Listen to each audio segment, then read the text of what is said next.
In tonight's interview, we focus on character and the qualities needed to build a blueprint for living a life with purpose. That is the topic of retired General Stanley McChrystal's new book titled On Character, and he joins me now. Welcome. It's good to be with you. My pleasure. I've covered a lot of politics, and the definition of character has shifted in the career. What is good character? Yeah, I think that character is the essential essence of us. It's what we are. You know, Thomas Paine said it's reputation is what men think of us. Character is what angels know of us. But I've boiled it down to a mathematical equation, and I've said it is the product of two things: the convictions or the strongly held beliefs, the things we're willing to live to or die for, and then our self-discipline to actually follow through on that. Because you can have a lot of convictions, but if you can't live up to them, they really don't have much meaning.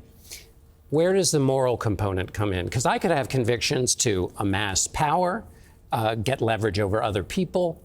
Where does the moral component come in? Yeah, I think that is a social norm issue, because you're right. Everyone could have different convictions or beliefs. But I think that what we need at society level is not all of us think the same way, but certain things that we accept as acceptable or out of bounds as acceptable. And I think in modern society, one of the erosions we've allowed is we have allowed everybody to define it the way they want or not define it, and then just act as though we have no impact on other people. But we do. Everything we do or don't do impacts people around us. Is that the thing you need to keep top of mind when you're trying to, because we're in a norm-defining moment where, as you say, some people are defining over here, and they can say this person's acting with character, when over here everybody would say, no, everything they're doing is against my notion of character. That's why I think we need to have a national conversation on character, because you're right. People from different parts of our political spectrum and social spectrum would define it differently. And so I think we need to start thinking about it at an individual level and then group level, start talking about it and talking about it publicly.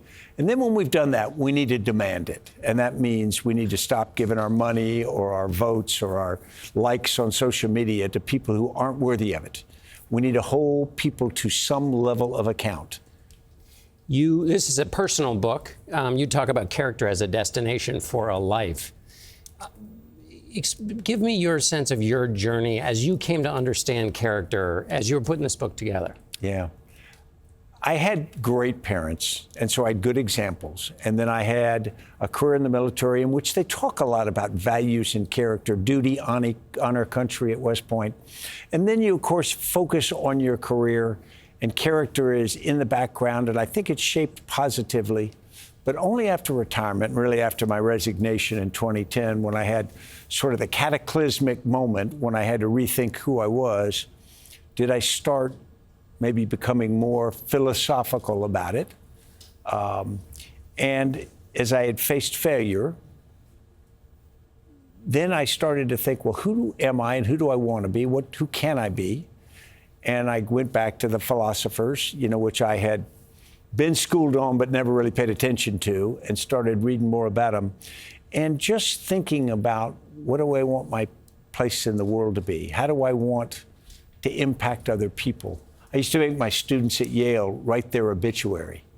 And for a young, ambitious Yale student, that's a shocker, because I say, first, you're going to die, I'm pretty sure. And that was an epiphany to them. And then I'd say, what's going to matter? Is it going to be the titles, or is it going to be the money? Is it going to be what? At the end of the day, I think it's really going to be, how did people consider you?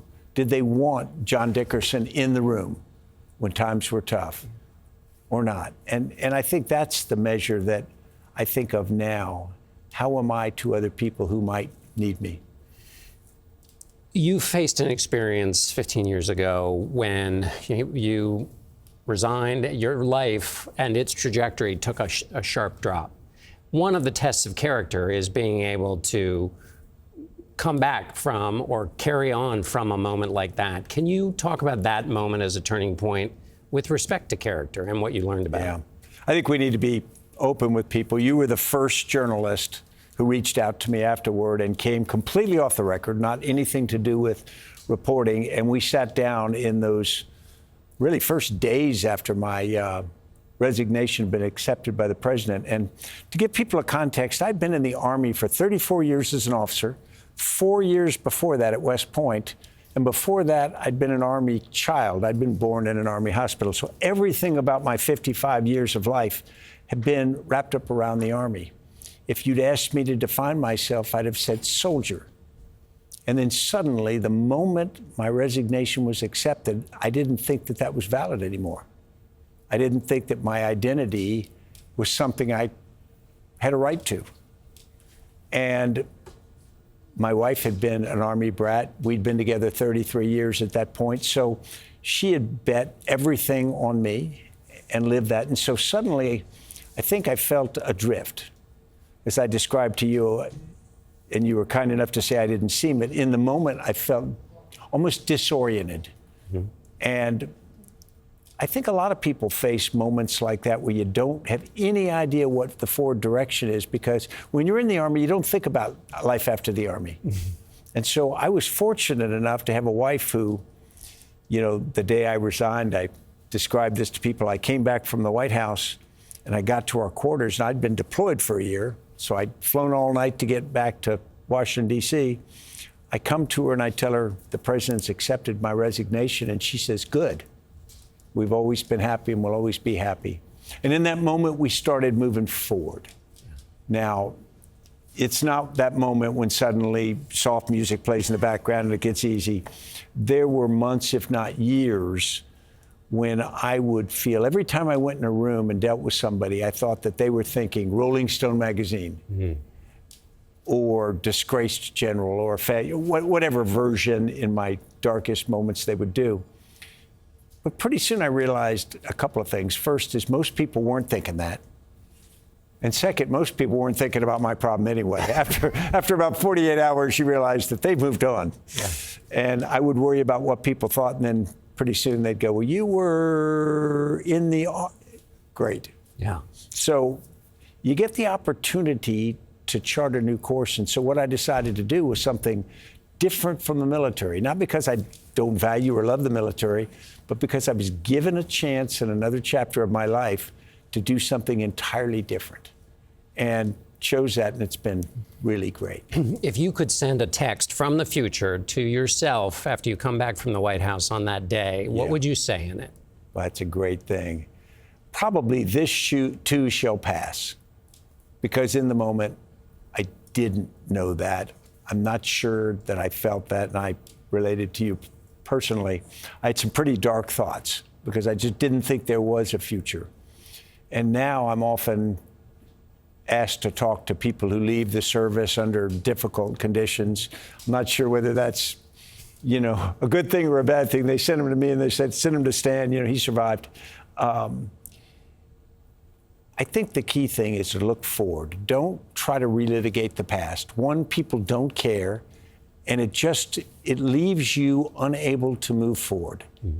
And so I think the most important thing for me, and of course aided by Annie because she's so much that way, is just figure out what you want to do next and try those things. Graduates are about to hear a speech when they graduate from college. What would you say, other than buy the book, because it's got lots of questions to ask yourself, but what would you say to somebody who's graduating? What's an important either piece of advice or question they should ask themselves? Yeah, step away from the carousel. Now, let me explain that.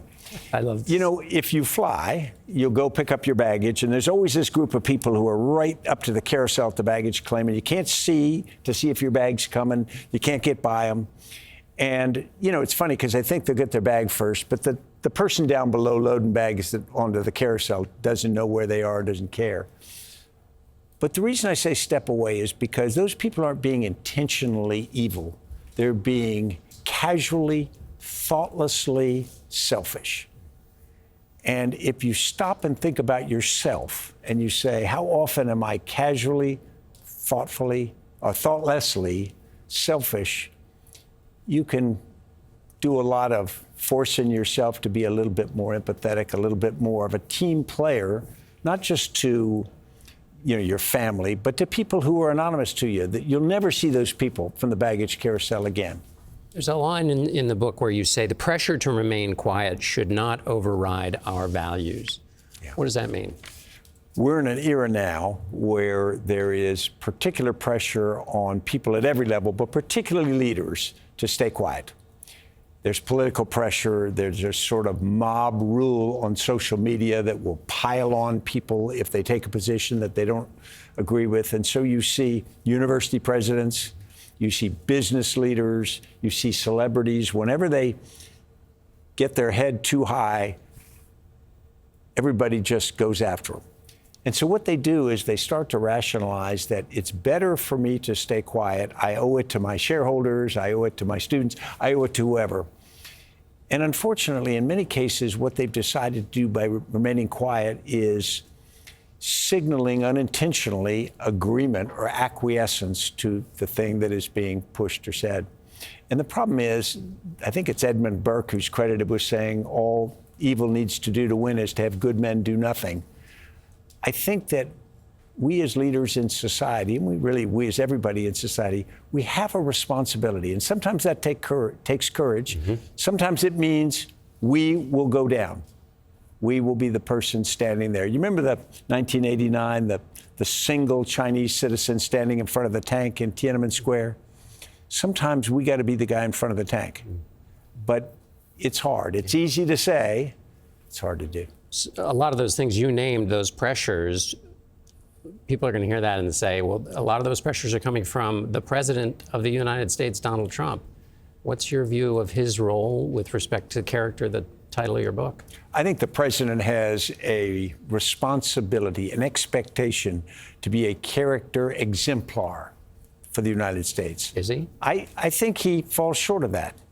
And I think that he's not the only political leader that falls short. There's plenty of us at every level that do.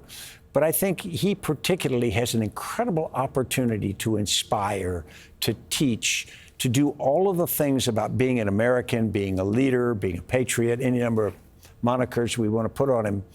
And I wish that he would spend more time considering that. I'm less interested in the deal than I am what he is to young Americans. General Stanley McChrystal, the book is on character, choices that define a life. Thank you. Thank you so much, John. I appreciate it.